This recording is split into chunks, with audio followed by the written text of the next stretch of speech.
هو كل يوم يا اهلي انترفيو جديد للاعب جديد في قناه جديده؟ واسامه ابو علي فين؟ وانتوا نسيتوه ولا ايه؟ مستمعين له حس. هو الاهلي مشاه قبل كاس العالم للانديه مع معلول يعملها؟ وايه حوار معسكر فيفا اللي الاهلي عمله ده؟ وفيجيتار اتصاب. هو ادم بتشوك علينا حبايب قلب خوخه. النهارده هقول لكم اخر اخبار النادي الاهلي في ميامي قبل مواجهه ميامي. كثيرا من الميامي، لكن اللي مش في العاصفه في اسكندريه، لا ابسولوتلي نوت. ميامي اللي في امريكا. عارفين امريكا؟ عارفينها يعني، المفروض عارفين هولندا بس احنا هنمشيها عارفين امريكا. يعني معظم جمهور النادي الاهلي طالع بيهاجم مجلس اداره النادي الاهلي على الانترفيو اللي كل شويه للاعيب شكل بيتزا. يعني شفنا امام عاشور النهارده، مروان عطيه النهارده، ومحمد الشناوي كان من كام يوم، وقفشه، في كذا لعيب عمالين يعملوا انترفيوهات، وجمهور الاهلي طالع بيهاجم بيقول ما تقفلوا على الفرقه شويه يا جماعه. هو ايه ده؟ كابتن محمود الخطيب سمع كلام. ولكن عاوز افهمكم حاجه صغيره. الانترفيوهات اللي بتحصل واللقاءات اللي بتتذاع على الاون سبورت دي جزء من فلوس الشركه الراعيه. يعني ده بند في العقد في الشركه الراعيه اللي هي شركه المتحده. الشركه دي في بند في العقد ان لعيبه الاهلي تعمل انترفيوهات وتطلع في لقاءات، عشان ده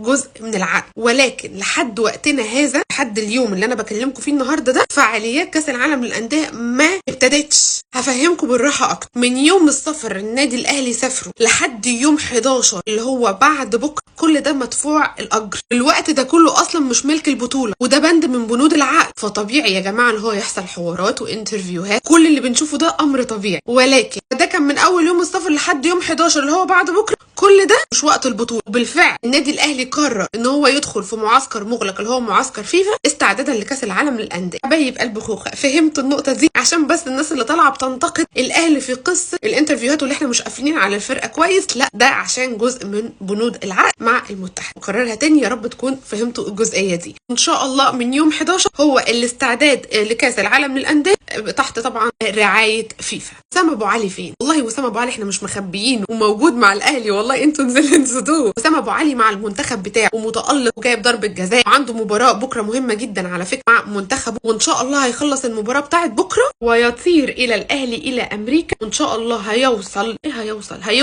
امريكا يوم الاربعاء القادم، يكون في امريكا وسط اصحابه. ما تقلقوش، لا خوف علينا، وسام لدينا. كل التوفيق لويسو، بكره هيلعبوا مع منتخب عمان. كل التوفيق لويسو ان شاء الله. فيجيتار حار النار اللي خلاها امبارح تتقفل بدمار، وبالفعل فيجيتار اتصاب. راديشار، بس في ناس ما اعرفش الاسم الحركي اللي انا مطلعه عليه. يا شباب، فيجيتار جاهز لمباراه انتر ميامي يوم السبت المقبل. ولكن كل اللي حصل ان هو جاله بس اجهاد في العضله الخلفيه، عشان كده الجهاز الفني خاف عليه فطلعه يرتاح، والحوار كله بيستغرق 3 أو 4 ايام. ولكن هيكون في المباراه الافتتاحيه اللي هي انتر ميامي يوم السبت المقبل. دي كانت اخر اخبار النادي الاهلي في ميمي. كل التوفيق للنادي الاهلي، ويخرب بيت الثبات الانفعالي اللي انا فيه. اللي شفني امبارح وانا طالعه وبصوت لكم زي ابراهيم فايق كده، ما يشوفش النهارده وانا في كامل هدوء.